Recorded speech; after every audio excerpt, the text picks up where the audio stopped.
CTV news, हर कदम खबर की ओर। तो आइए अब नजर डालते हैं आज की ताजा सुर्खियों पर आपके पसंदीदा खबरें फटाफट में। आज सुबह चिमूर शहर के पीडब्ल्यूडी ऑफिस के सामने 2 दुपहिया वाहनों की टक्कर में 2 व्यक्ति की हुई मृत्यु तथा 1 व्यक्ति हुआ गंभीर जख्मी। चिमूर के इंदिरा नगर के निवासी अजय राउत तथा छत्तीसगढ़ के सनी की हुई मृत्यु। वेकोली द्वारा पुनर्वसित कुनाड़ा गांव में पिछले 5 दिनों से बंद है जलापूर्ति। कुनाड़ा गांव की निवासी महिलाओं ने सर पर घाघरी लेकर निकाला मोर्चा और पहुंची उप क्षेत्रीय प्रबंधक के घर। नींद से जागकर वेकोली प्रशासन ने अस्थायी तौर पर पाइपलाइन से की जलापूर्ति और जल्द ही स्थायी तौर पर सुविधा करने का दिया आश्वासन। चिमूर तहसील के हरनी गांव के किसान पर बाघ ने किया हमला। इस हमले में शामराव नन्नावरे की हुई मृत्यु। घात लगाए बैठे बाघ ने खेत में काम कर रहे शामराव नन्नावरे पर किया जानलेवा हमला। बाघ के हमले में अभी तक 23 लोगों की गई जान। जिलाधिकारी कार्यालय से प्राप्त जानकारी के तहत चंद्रपुर जिले में कोरोना संक्रमण के दौरान 257 बालकों के पालक तथा 7 बालकों के माता पिता ने गंवाई अपनी जान। इन बालकों की जीवन सुविधा तथा उनके रक्षण के लिए पर्याप्त सूचनाएं दी गई।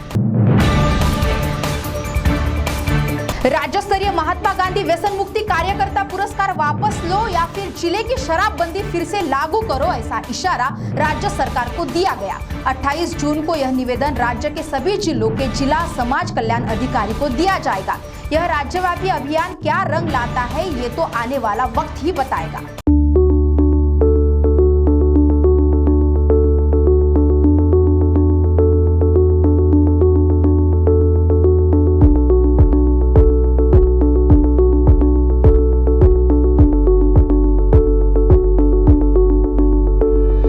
बढ़ते ईंधन के दामों के कारण आम आदमी की जेब खाली होती आ रही है। किसी नागरिक की कार डीजल खत्म होने के कारण रास्ते पर खड़ी है, यह बात तो हम समझ सकते हैं, किंतु किसी शासकीय कार्यालय का जलापूर्ति करने वाला वाहन ही डीजल खत्म होने के कारण रास्ते पर खड़ा है, यह बात तो समझ के परे है।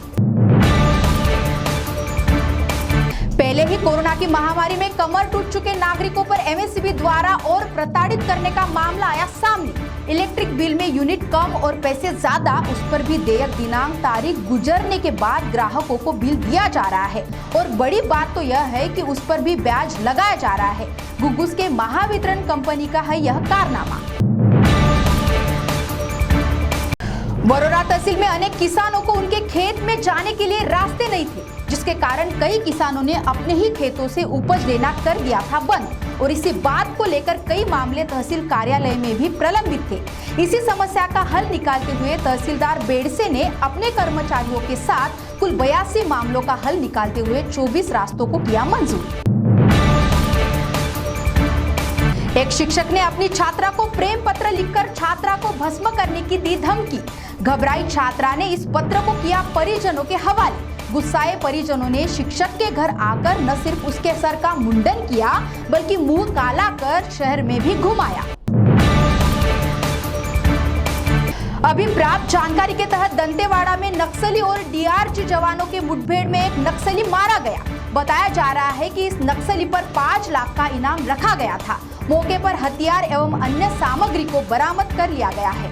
तो सीटीवी न्यूज, हर कदम खबर की ओर में ऐसी खबरें फटाफट मिलते हैं कुछ ही देर में नई खबरों के साथ। आप बने रहिए सीटीवी के साथ। नमस्कार।